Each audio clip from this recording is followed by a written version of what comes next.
Bienvenidos a Hablemos de. Hoy nuestro invitado, el viceministro de Salud y Protección Social, Luis Alberto Martínez Aldarriaga. Me place saludarlo. Bienvenido, ministro. ¿Cómo está hoy? Bueno, muchas gracias por la invitación. Un saludo muy especial a todas y a todos los que nos ven y nos escuchan el día de hoy. Oiga, hoy queremos hablar un poco de para dónde va la reforma a la salud, qué está pasando con la salud en Colombia y todo lo que está sucediendo, ¿no? Sí, señor, claro que sí. Hay mucho que hablar sobre el momento actual. Esto tiene unos antecedentes, esto tiene unas razones de por qué se dan las cosas, tiene un contexto histórico, pero también tiene la angustia de la población de que se ha cernido una incertidumbre de qué va a pasar con el sistema y trataremos de dar claridad sobre los temas. Un hombre de Antioquia, nacido en Medellín, ¿no? Sí, señor. Yo nací en Medellín, me crié en un barrio popular, en el barrio Manrique, un barrio tanguero por excelencia, donde pudimos crecer en la escuela pública, luego me pude formar en la Universidad de Antioquia y bueno, aquí venimos a aportarle al desarrollo del país. Me puse a hablar con algunos de los amigos suyos por allí en Medellín, pregunté, ¿no? Me dijo, oiga, Luis Alberto fue albañil, fue obrero, pero también trabajó en una empresa o en una fábrica de calcetines. Sí, señor, sí. Al principio nos tocó pues trabajar y estudiar al mismo tiempo, desde el bachillerato hasta toda la universidad. Entonces, obviamente no había muchas oportunidades en esa época y obviamente no teníamos las capacidades, entonces nos tocó coger el palustre, también la brocha, aprender algo de electricidad, aprender algo de plomería y demás, y con eso nos fuimos yendo. Luego en la fábrica de calcetines estuve trabajando alrededor de 10 años, mientras que terminaba el bachillerato, hacía toda la universidad, entonces nos tocaba dormir poquito, pero bueno, ahí salimos adelante. Bueno, ¿y cómo así que usted quería ser comunicador social, periodista y terminó en odontología? Sí, en un momento de mi vida me encarreté, como decimos los paisas, mucho con los medios de comunicación, en especial con la radio, algo con la prensa, escribía algunas cosas y en el bachillerato pues me identificaron como que tenía algunas habilidades para eso. Entonces me presenté a la Universidad de Antioquia a comunicación y en ese entonces uno podía poner una segunda opción que no tuviera relación con la primera y yo puse la que era más difícil de pasar en ese entonces, que era odontología, de segunda opción. Y entonces parece ser que en el examen me fue mejor en las matemáticas y por eso me orientaron hacia odontología y no pasé a comunicación. Ingresé a la facultad con la expectativa de pasarme después, pero ya también me atrapó, digamos, la odontología, el poder ayudarle al ser humano, en especial en una materia que vemos los odontólogos, que es anatomía humana. Entonces, en ese entonces, Medellín vivía la guerra por los carteles de la droga, por el sicariato. Muchos amigos míos que vivieron pues, en ese barrio naufragaron en esa ruta. Y entonces, en anatomía humana aprendimos a ver cómo funciona el organismo, cómo funcionan los diferentes sistemas, el sistema circulatorio, respiratorio y demás, y es una cosa perfecta. Entonces eso me motivó a quedarme ahí en odontología. Que se quedó en odontología. Sobre la base de esa experiencia que usted tiene en el tema de la salud, porque son muchos años ya dedicado permanente, lo veíamos en las marchas sociales allá en Medellín, en Bogotá, en todas partes, llega al Viceministerio de Salud.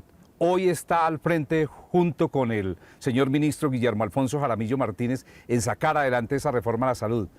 ¿Usted cree que lo ocurrido en la Comisión Séptima del Senado va a afectar la reforma? Yo pienso que nuestro país viene en una transición importante, no solamente en el sector salud, sino en su sistema social, político y económico. Que uno pudiera irse más atrás, digamos, arrancar desde pronto el 64. Donde se va terminando como esa violencia política que hubo en su momento entre liberales y conservadores, luego llega el Frente Nacional, luego llega ya las guerrillas, la violencia por el narcotráfico, luego llega una constituyente, tenemos ya un hito importante en esa constitución del 91 que plantea que el Estado colombiano es un Estado social de derecho, que reconoce los derechos, pero también venía una vertiente de una ala, digamos, distinta de economistas que ven en el mercado la mejor asignación de los recursos para servicios sociales y se mete lo que es el neoliberalismo. Entonces, producto de esa mezcla de los 90, para nosotros tenemos la Ley 100 del 93, ¿cierto? Entonces, esa Ley 100 de hace 30 años no es la misma que teníamos en ese entonces, porque la Corte Constitucional, pero también el movimiento social, el activismo, que ha venido de varios frentes, de la misma academia, de los trabajadores, de los sindicatos, de los que hoy defendemos el derecho fundamental a la salud,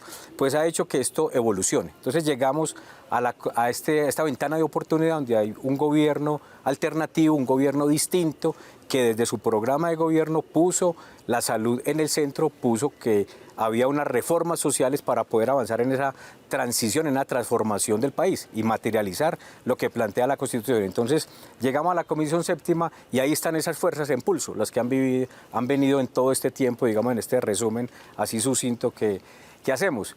Y entonces hoy tenemos un potencial hundimiento de la reforma, pero una oportunidad y una apelación que se presentó ante la plenaria del Senado. Ya el presidente del Senado acaba de designar una comisión accidental y en una decisión que a mi modo de ver es salomónica, como él mismo lo expuso en su momento, pues se va por la línea institucional y designa a los 7 presidentes de sendas comisiones en el Senado. Es una cosa que me parece un hito importante también. Entonces nosotros estamos transitando, estos son tropiezos, van a ir ires y venires en esta discusión. No ha sido fácil pasarla en la Comisión Séptima de la Cámara, tampoco fue fácil avanzar en la plenaria de la Cámara y ya llegamos con una ponencia que está aquí en discusión. Entonces yo pienso que hay un proceso que se da lógico, que tiene unas causas profundas, pero que también, digamos, hay una necesidad de reformar el sistema de salud colombiano. Viceministro, déjeme preguntarle, ¿y por qué es necesario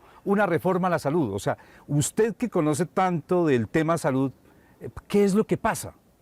Sí, pasan varias cosas. Primero, cuando se formuló la Ley 100 del 93 bajo la Constitución, pues resulta que la salud no era un derecho consagrado explícitamente en nuestra legislación.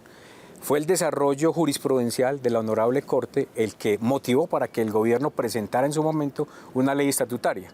Las leyes estatutarias son las que regulan los derechos fundamentales. Y por fortuna tuvimos una ley estatutaria, la Ley 1751 del 2015, que fue modulada de una manera muy importante por la Corte Constitucional a través de una sentencia, la sentencia C-313 del 2014, que le da la exequibilidad, pero de manera condicionada. Es decir, hay que leer la ley a la luz de la sentencia. Y esta ley es el faro que ilumina las transformaciones que deben hacerse. Pero esta ley se aprobó en el 2015, ya cumplió 9 años. Y resulta que todavía no se ha desarrollado. Entonces la apuesta de este gobierno y de la sociedad que elegimos este gobierno es apuntalar el derecho fundamental a la salud. Entonces ahí tenemos unas necesidades que están explícitas. Hay un deterioro permanente, por ejemplo, de la red pública hospitalaria. Los anteriores gobiernos, hay que decirlo, pues trataron de acabar con los hospitales públicos pensando que el mercado resolvía mejor las cosas. Y de la mano se han venido vulnerando las condiciones laborales de los trabajadores del sector, con esa mirada economicista, con esa mirada restrictiva de los derechos. Y entonces, ¿quién ha sufrido más? Pues obviamente son las comunidades más pobres y vulnerables, las de las áreas urbanas, de las zonas deprimidas, pero también las comunidades que habitan las zonas rurales y rurales dispersas, donde se han cerrado muchos servicios de salud. Mire, cuando yo hice el rural, nosotros resolvíamos todo en el hospital de primer nivel, muchas cosas. Hacíamos cesáreas, operábamos de hernias, le resolvíamos el problema a la gente ahí. Nos comunicábamos con los otros hospitales, acompañábamos las brigadas quirúrgicas y sin distingos. No se le pedía un carnet, ni que si podía pagar, ni que si estaba en una lista para poder atenderlo o no atenderlo, ¿cierto? Había otro sentido. Todo eso que aprendimos en el Sistema Nacional de Salud y de un momento a otro se destruyó. Se destruyeron los puestos de salud, las capacidades de los médicos se disminuyeron y entonces por eso hay que hacer una transformación.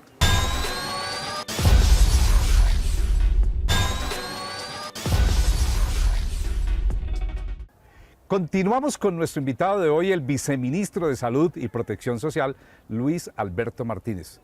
¿Usted fue jugador de fútbol en su tierra natal, en la universidad, en el colegio? Sí, nos gustaba mucho el fútbol y en su momento... ¿Y de qué jugaba ahí? ¿Qué? Inicialmente... ¿Estorbo izquierdo o estorbo derecho? No, inicialmente jugaba marcador de punta, pero luego me pusieron de 8. Eso ya no se utiliza mucho, pero era un volante que marcaba y también creaba. ¿Y hincha de qué?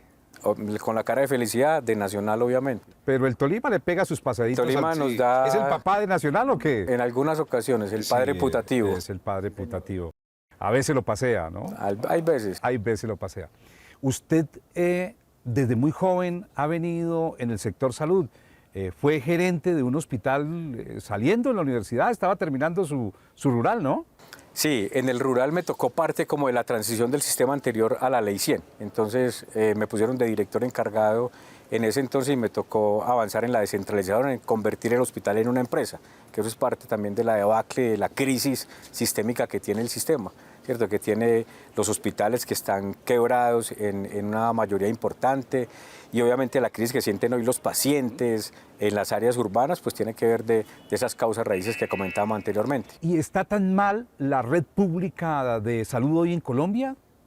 ¿Cómo la percibe? Sí, nosotros representamos a los hospitales públicos en su momento también en una agremiación y los hospitales públicos se les puso a que tenían que vender servicios y que cuando se les pagara, cuando les pagaran las EPS, ellos pudieran pagar los médicos, comprar los medicamentos y demás. Y entonces obviamente tenemos muchas debilidades por eso, por poner a la salud como una mercancía y por desfinanciar la red pública hospitalaria. Cuando yo voy a los territorios por allí, por las regiones, me dicen, los hospitales están quebrados, están pasando por un difícil momento. La ADRES le paga a las EPS, transporta, les traslada los recursos. ¿Por qué las EPS no le pagan a los hospitales públicos? Hay muchas causas, digamos, de por qué se cobra una especie de peaje ahí que no permite. Pues primero es el diseño del sistema, que le entrega a la EPS un rol de asegurador. Entonces, el asegurador de cualquiera de nosotros, el asegurador del carro, tiene una ganancia en la medida en que no utilice lo que se le paga. Aquí también se da ese rol, donde hay una contención de costos, entonces ponen barreras de acceso a la población para que la población no acceda rápidamente a los servicios con autorizaciones y demás, y a los hospitales y clínicas con enlentecer el flujo de recursos. Una persona como usted que tiene tanto conocimiento en la cosa pública, tiene 2 maestrías, ¿no? En esos temas, sí, ¿no? yo estudié administración en la Universidad Pontificia Bolivariana de Medellín, y también estudié Gobierno y Políticas Públicas en EAFIT. Expliquémosle a los oyentes, a los televidentes, a los usuarios de la salud, a los pacientes, porque esta semana ha sido noticia la intervención de las EPS por parte de la Supersalud. ¿Qué es intervención y qué es liquidación para usted? Sí, muy importante. Mire, yo tuve la posibilidad de participar en el empalme de este gobierno. Y como producto del empalme decíamos en ese entonces que había que poner cuidado, una alerta, se llamaba en la metodología, de que había 14 EPS que estaban muy mal financieramente y que estaban dando muy mal servicio cuando empezó el gobierno. Y obviamente ya pues metimos la reforma al Congreso y estas EPS se han venido deteriorando. Y entonces hay unos indicadores que se le miden de cómo manejan bien los recursos y cómo atienden bien las personas. Y entonces estas EPS pues lo están haciendo mal y la Superintendencia Nacional de Salud, que es el vigilante, pues lo que hace es intervenirlas para administrarlas, para sacarlas de esa crisis para que no sigan ahondando eso. Y estas intervenciones tienen una característica especial que las anteriores no han tenido, y es que hay una junta asesora donde están hospitales, clínicas y usuarios de esa EPS para poder controlar que esa intervención realmente resulte positiva. Hay como noticias buenas, me cuentan, me dicen mis buenas fuentes que algunas EPS quieren convertirse en gestoras sociales y de salud, ¿no? Sí, señor. Desde el año pasado pues venimos conversando con las EPS, hemos venido en mesas técnicas ajustando la redacción de algunos artículos y me cuentan también esas fuentes que hay una declaración que ya se debe estar dando cuando salga este programa al aire, de unas EPS que dicen que queremos dar ese paso a gestoras y queremos que la reforma avance rápidamente en el Congreso. En esos debates de la reforma a la salud hay un tema que me ha llamado mucho la atención y que me gusta, y lo he escuchado a usted, se lo he escuchado al señor ministro Guillermo Alfonso Jaramillo, es la territorialización de la salud. ¿Qué es eso? Sí, la idea es que en los territorios hay unas condiciones de vida que son distintas, ¿cierto? Entonces, por ejemplo, yo que conozco más Antioquia, el Bajo Cauca tiene unas condiciones distintas. Por ejemplo, ahí el tema de la minería hace que la alimentación se contamine de un mineral y que la gente sufra de unas patologías, de unas enfermedades que terminan en unas fallas del riñón, ¿cierto? Entonces ahí se necesitan poder identificar esas necesidades, esos determinantes sociales y económicos, que la gente se alimente bien, que tenga agua potable, etcétera, para poder cuidar mejor a la población, porque el cuidado de la salud de la persona no se hace en el hospital ya se cura. Entonces, si no tenemos en cuenta esa territorialización, donde hoy ya tenemos identificados 10 regiones y 97 subregiones y o provincias, eso es para acercar más las necesidades, identificarlas y acercar una oferta de servicios que permita más acceso de la población al cuidado. Esa es la intención que se tiene. Eso es como si a un paciente que atienden en Riohacha, Guajira, no lo traen a los hospitales del norte de Bogotá, sino de pronto lo llevan a Cartagena o a Barranquilla, que es más cerquita, ¿no? Así es. Aquí en Bogotá tenemos una cosa permanente. Los pacientes, las personas que viven en Boyacá, aquí cerca, se tienen que venir al norte de Bogotá a reclamar un medicamento. Eso no tiene ningún sentido. Cuando territorialicemos, pues la territorialización tiene que ver con la gestión de la salud pública y con la gestión de la prestación de los servicios, donde los hospitales y clínicas van a pasar de la competencia a la cooperación y van a facilitar más el acceso. ¿Se van a acabar las EPS? Las EPS se van a transformar. Ah, transformar. Se van a transformar en gestoras de salud y vida. Una figura novedosa que en la discusión política pues se logró darle una forma para que apoyen al Estado en poder brindar un mejor servicio. Siento que ahí es más pánico desde unos sectores, no sé, a ver mis colegas periodistas, ¿sí? En meterle miedo a la población frente a que se va a acabar la salud. Sí, claro que sí. O sea, la estrategia de producir miedo ha surtido efecto, ¿cierto? Un amigo esta semana, cuando se conoce el hundimiento de la reforma, me pone un audio y me dice: me siento como cuando perdimos el plebiscito por la paz. O sea, una cosa medio irracional, que un país vote en contra de la paz. Aquí pasó una cosa similar. ¿Cómo así que un país va a votar en contra, o el Congreso va a votar en contra de poder materializar el derecho de la población a que tenga un mejor servicio de salud, a que aumente su calidad de vida? Eso es una cosa medio irracional también. Tampoco se va a estatizar la salud, ¿no? No es posible. Lo que sí es que el Estado colombiano tiene unas funciones que son indelegables y que comparte en la materialización con el sector privado. Entonces hoy tenemos la gran mayoría de instituciones prestadoras de servicios de salud, hospitales y clínicas son privados. Entonces es imposible ahí. Y necesitamos también la experticia que han ganado las EPS, ahora ya transformadas en gestoras, para que apoyen los territorios en organizar los servicios de una manera más eficaz y más eficiente.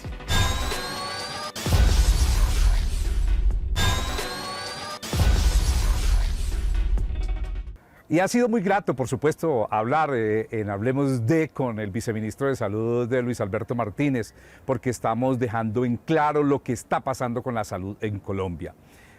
¿Usted va a Antioquia seguido o no va?